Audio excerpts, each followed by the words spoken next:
अस्सलाम वालेकुम नाजरीन, मैं हूं मलिक मंसूर अहमद और आप देख रहे हैं MHTV Frankfurt life in the UK test, जो कि 24 सवालों पर मुश्तमिल होता है। और ये जब आप नेशनलिटी अप्लाई करते हैं यानी कि सिटीज़नशिप, तो तब आपने देना होता है। 24 सवालों पर मुश्तमिल होता है। इसके बारे में मैं वीडियो आप लोगों के साथ शेयर कर रहा हूँ और मैंने अभी तक 7 वीडियो आप लोगों के साथ शेयर की हैं। आज इंशाल्लाह वीडियो नंबर 8 जो है वो हम आपके साथ शेयर करेंगे। साथ यहाँ पे मैं ये भी बताऊँ कि जो भी वीडियो मैं अपलोड करता हूँ, चाहे वो ड्राइविंग कोर्स की हो या किसी चीज़ की भी हो, उसकी अलग प्लेलिस्ट में बनाता हूँ। और बाज़ दफ़ा होता है कि जो वीडियो देख रहा होता है उसे होता है 2 वीडियो मिली हैं, तीसरी कहाँ है, चौथी कहाँ है। तो आप प्लेलिस्ट में जाया करें, वहाँ पे फिर आपको पूरी वो सारी वीडियो मिलेंगी। चैनल पे अगर आप नए हैं और आपने अभी तक MHTV फ्रैंकफर्ट को सब्सक्राइब नहीं किया हुआ, तो चैनल को सब्सक्राइब करें और साथ लगे घंटी के बटन को प्रेस कर दें। तो चलिए हम स्टार्ट करते हैं। Where was Emmeline Pankhurst born? एवलाइन पंखस्ट जो है ये कहाँ पैदा हुआ था? तो ये मैनचेस्टर में पैदा हुआ था और ये बेसिकली एक पॉलिटिक्स था। तो ये मैनचेस्टर में पैदा हुआ, मेरा शायद ये एक औरत थी। Which two languages combined form the basis of the English language? कौन सी 2 लैंग्वेज जो है वो उनके कंबाइन से जो है ना ये बेसिक इंग्लिश लैंग्वेज जो है ये बनी है।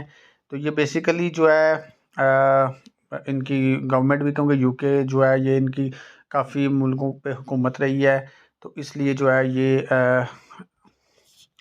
Norman French and Anglo-Saxon. हाँ, ये बेसिकली इसमें फ्रेंच भी आ जाती है और एंग्लो सैक्सन भी आ जाती है। ये बेसिकली 2 लैंग्वेज कंबाइन करके जो है ना ये एक इंग्लिश लैंग्वेज जो है ना ये बनती है। Who was the first wife of Henry VIII? Henry 8 जो हैं उनकी पहली वाइफ जो है उसका क्या नाम था? तो इनकी पहली जो वाइफ है, तो हेनरी 8 जो हैं उनकी जो पहली बीवी जो थी उनका नाम था Catherina of Aragon. Catherine of Aragon. What is the opposition? Opposition क्या होती है? तो अपोजिशन जो होती है ना वो हाउस ऑफ कॉमन की सेकंड लार्जेस्ट पार्टी होती है। जो इलेक्शन यानी जो जीतती है पार्टी, उसके बाद जो सेकंड लार्जेस्ट पार्टी होती है वो अपोजिशन का रोल अदा करती है। What is the minimum age requirement to buy alcohol in a pub or nightclub in the UK? UK में जो है ना मिनिमम एज कितनी रिक्वायर होती है जब आपने अल्कोहल बाय करनी हो? तो उसके लिए 18 साल। Which 3 of the following are known to be main parts of the British government? British government के कौन से 3 मेन पार्ट्स हैं जो गवर्नमेंट में शामिल यानी होते हैं, मेन चीज़ें जो मेन अदारे आप कह सकते हैं?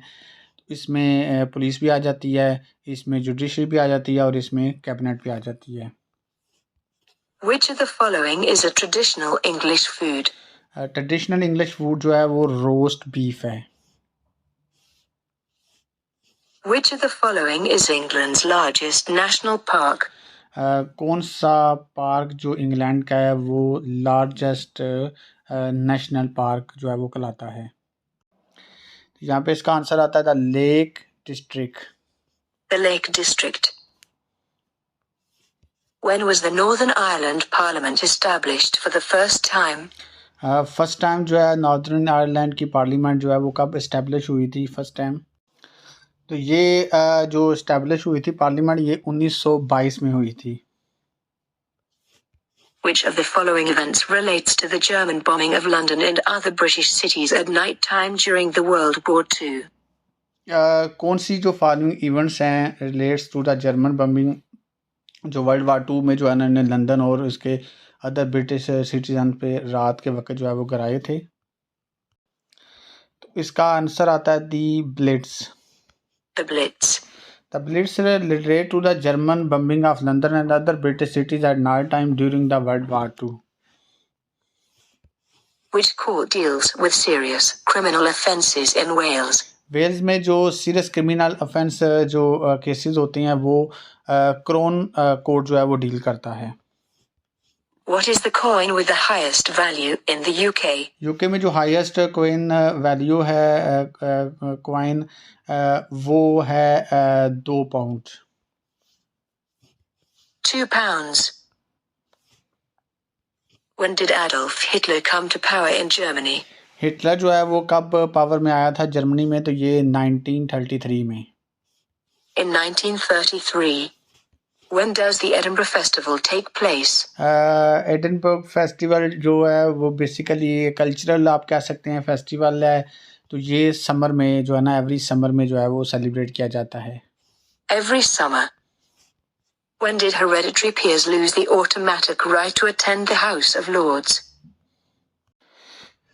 ये जो हेरिडिटरी पीयर्स जो था ये बेसिकली जो है वो यूके पार्लियामेंट ही थी, और ये basically house of Lord act 1999 के तहत जो है इनका जो है ना वो राइट ख़त्म हो गए थे। When were protection orders to protect a person from being forced into a marriage, or to protect a person in a forced marriage introduced for Scotland? यानी कि ये कब जो है ये बतारफ़ कराया गया था, protect a person from being force into marriage, यानी शादी के लिए किसी को मजबूर करना, या फिर protect a person in a force marriage introduce for Scotland, ये स्कॉटलैंड में कब ये बतारफ़ करवाया गया था। तो ये 211 में जो है 2011 में जो है 2011 में ये मुतारफ़ कराया गया था ordinance. When did the Concorde aircraft fly for the first time? Conquered aircraft basically जो है ये वो एयरक्राफ्ट था जो मैंने आपको बताया था जो आवाज़ की रफ्तार से ज़्यादा तेज़ चलता है। तो ये इसने फर्स्ट फ्लाइट जो ली थी ये 1969 में इसने ली थी। In 1969, who invented the hovercraft? Hovercraft basically एक ऐसा क्राफ्ट है जो लाइक कश्ती है और पीछे फ़ैन लगे होते हैं, बड़ा तेज़ से चलता है। तो ये बेसिकली किसने जो है इसको इन्वेंट किया था, तो ये जो है वो इन्वेंट किया था Sir Christopher Cockerell. What are pantomimes based on? Pantomimes based on fairy stories है। ये बेसिकली फेरी स्टोरीज़ होता है, लाइक परियों की कहानियाँ जो हैं उसके ऊपर बेस करता है। Which of the following social changes took place during the swinging 60s?